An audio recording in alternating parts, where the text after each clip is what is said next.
Pourquoi ton mental est ton moteur caché? Bienvenue dans cette vidéo. Aujourd'hui, on va parler d'un thème puissant, profond, et pourtant souvent négligé, changer de mentalité pour passer à l'action. Tu connais ce sentiment, tu sais exactement ce que tu devrais faire, mais tu ne bouges pas. Tu sais que tu devrais avancer dans ce projet, écrire ce mail, t'inscrire à cette formation, changer d'habitude, et pourtant quelque chose te retient. Beaucoup pensent que c'est une question de motivation, de discipline, ou même de paresse. Mais la vérité est tout autre. Ton problème n'est pas l'action. Ton problème, c'est ta perspective. Ce que tu crois possible. Ce que tu crois difficile. Ce que tu crois mériter. Ce que tu crois être capable de faire. Tout part d'un point, ta mentalité actuelle crée tes actions actuelles. Et si tu veux changer ta vie, tu dois commencer par changer ce qui se passe dans ta tête. Cette vidéo n'est pas simplement une vidéo de motivation. C'est une exploration psychologique, une transformation intérieure, une invitation à regarder ta vie à travers un autre prisme. Parce qu'un seul changement de perspective peut déclencher des mois, voire des années d'action nouvelles. Ce que je vais partager avec toi est le résultat de recherches en psychologie comportementale, de neurosciences, mais aussi d'histoires vraies, des personnes ordinaires qui, grâce à un simple shift mental, ont changé tout leur futur.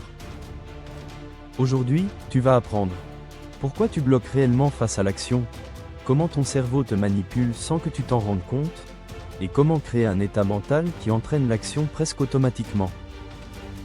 Reste bien jusqu'à la fin, car je vais te donner des exercices concrets, des mini-défis, et un auto-questionnaire puissant pour provoquer un déclic immédiat. Partie 1. Comprendre la mécanique mentale de l'action, comment ton cerveau te bloque. Avant de parler de motivation ou de discipline, il faut comprendre une vérité essentielle. Ton cerveau n'est pas programmé pour te faire réussir. Il est programmé pour te garder en sécurité.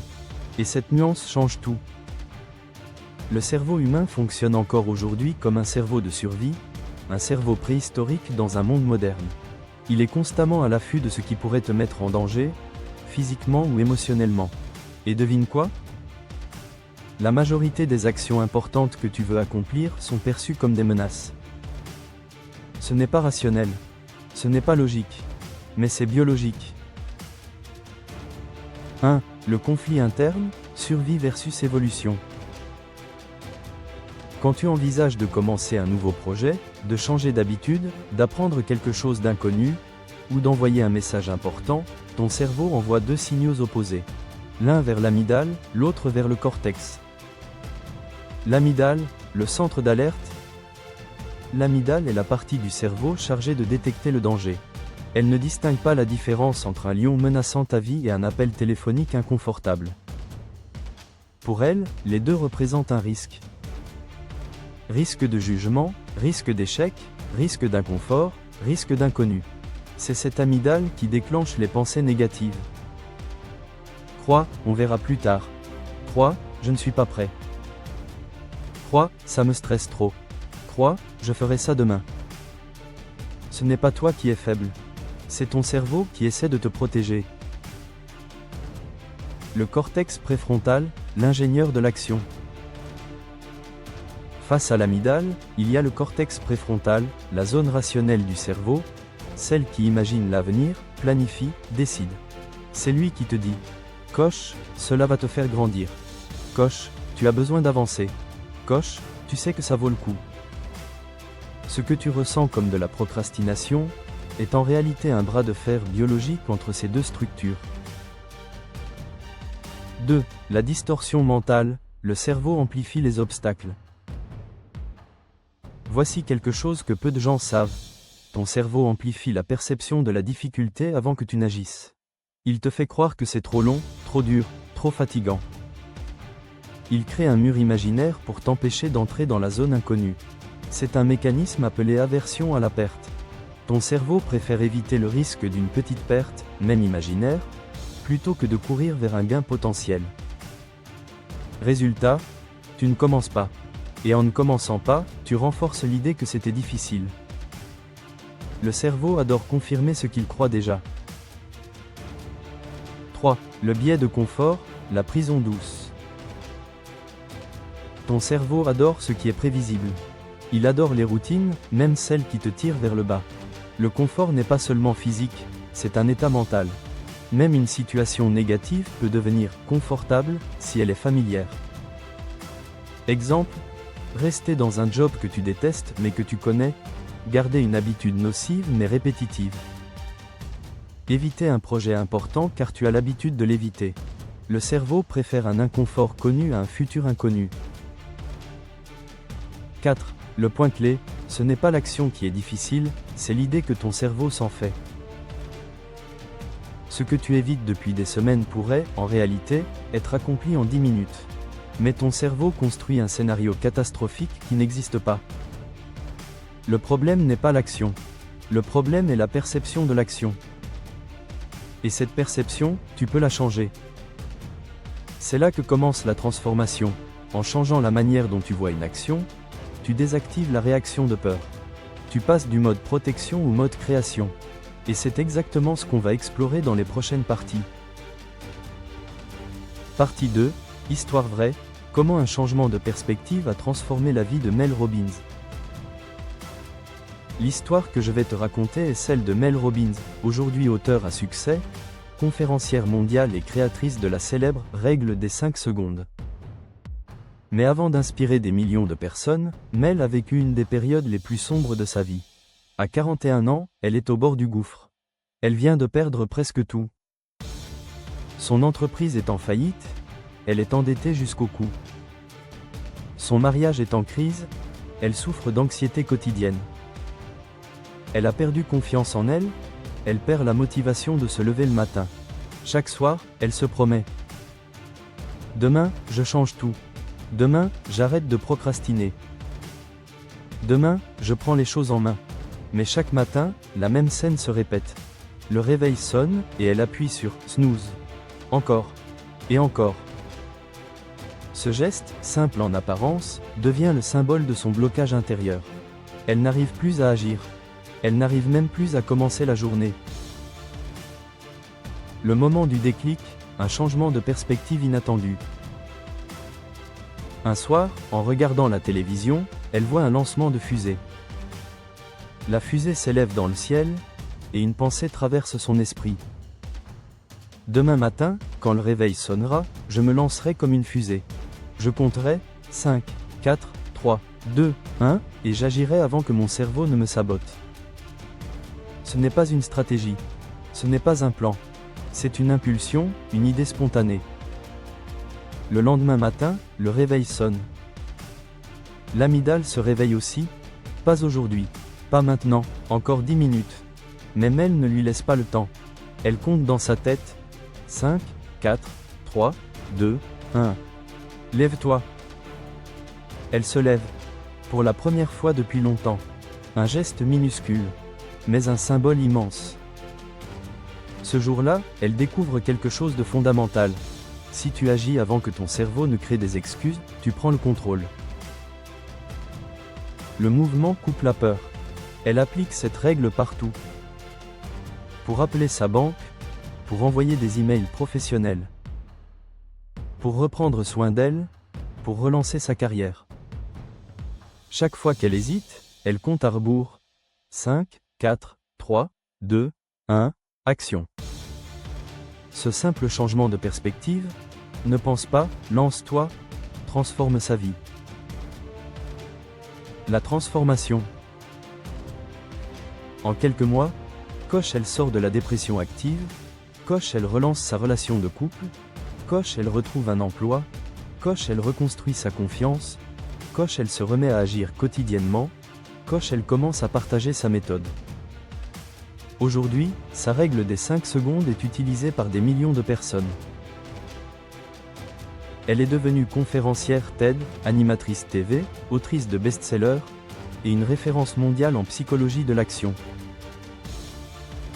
Mais tout a commencé par un changement de perspective, l'action doit venir avant la motivation, pas après.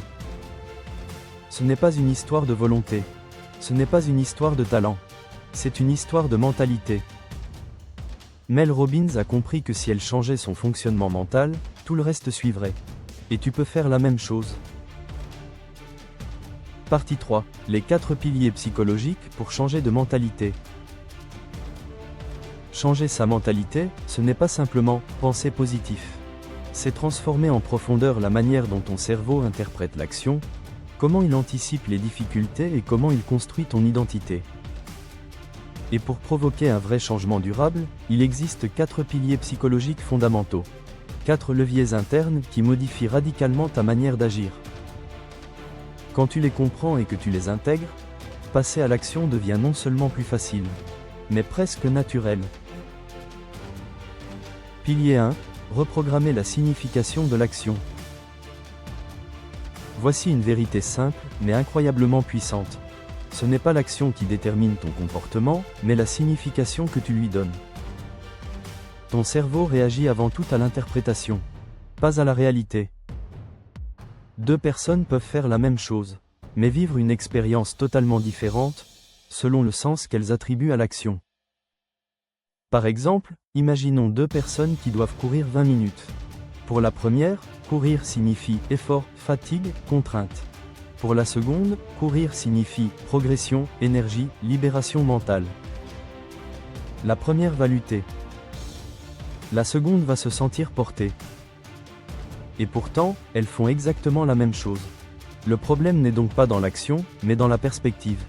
Si tu veux vraiment changer ta mentalité, tu dois commencer par reformuler. Reprogrammer. Changer l'étiquette mentale que tu colles sur chaque action.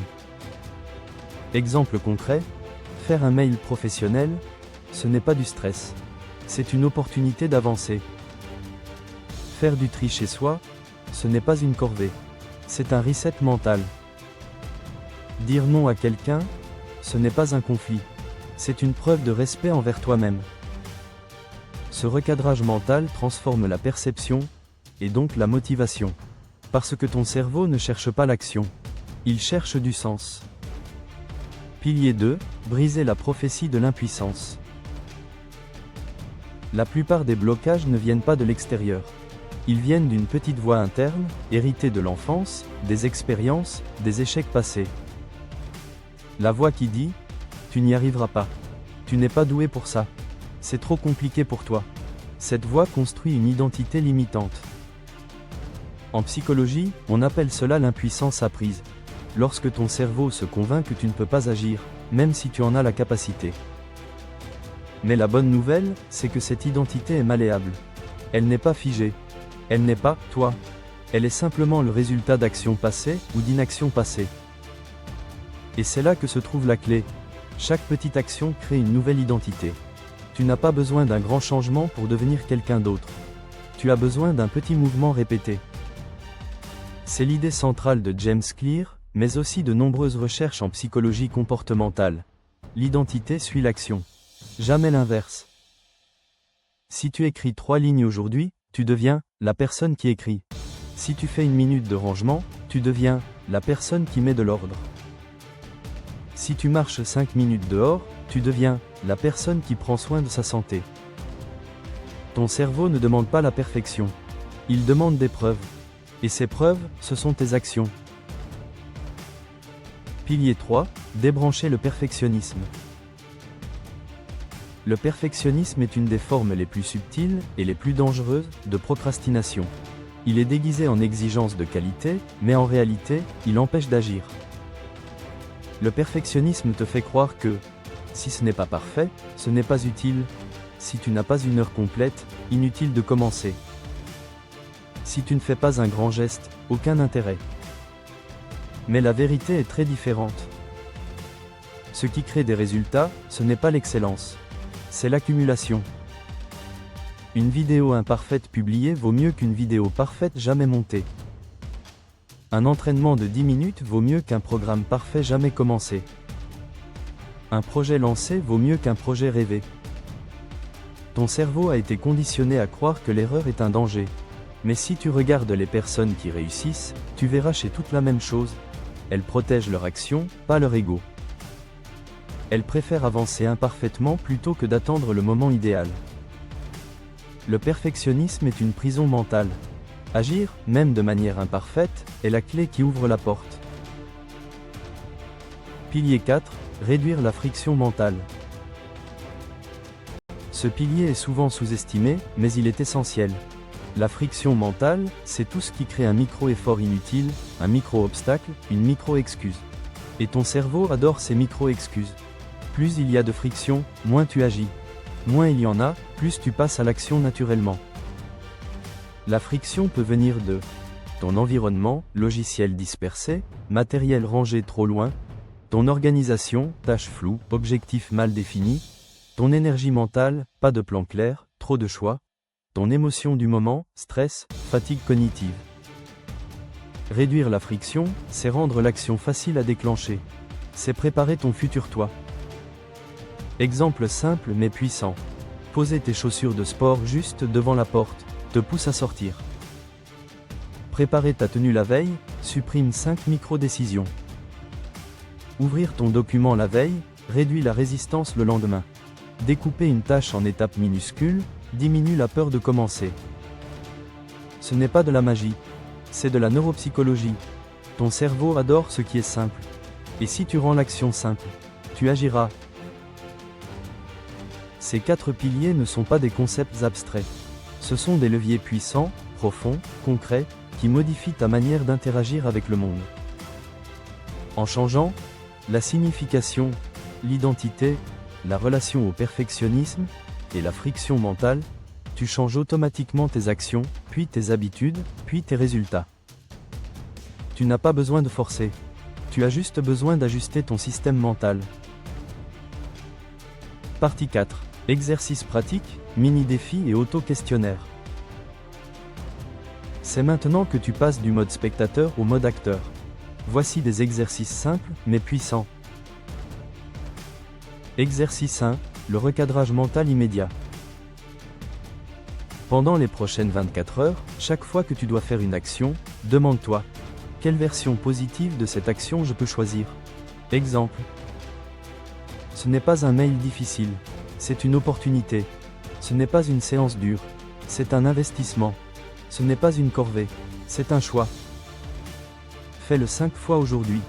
Tu vas sentir un changement immédiat dans ta motivation. Exercice 2, l'action minuscule. Choisis une action que tu repousses depuis longtemps. Maintenant, rends-la minuscule. 5 minutes maximum, pas plus, juste pour ouvrir la porte. Tu veux écrire? Commence par écrire 3 lignes. Tu veux ranger? Commence par ranger une toute petite zone. Tu veux lancer un projet? Écris un titre sur une page. Tu veux te remettre au sport? Fais juste 10 squats. Le but n'est pas le résultat. Le but est de créer l'identité de la personne qui agit. Exercice 3, le moi du futur. Avant de faire une action, pose-toi une seule question. Que ferait la version de moi qui a déjà réussi? Et fais ce qu'elle ferait. C'est simple. C'est puissant. C'est immédiat. AUTOQUESTIONNAIRE, les 7 questions pour provoquer un déclic mental. 1. Quelles actions j'interprète aujourd'hui de manière négative? 2. Quelle version positive je pourrais leur donner?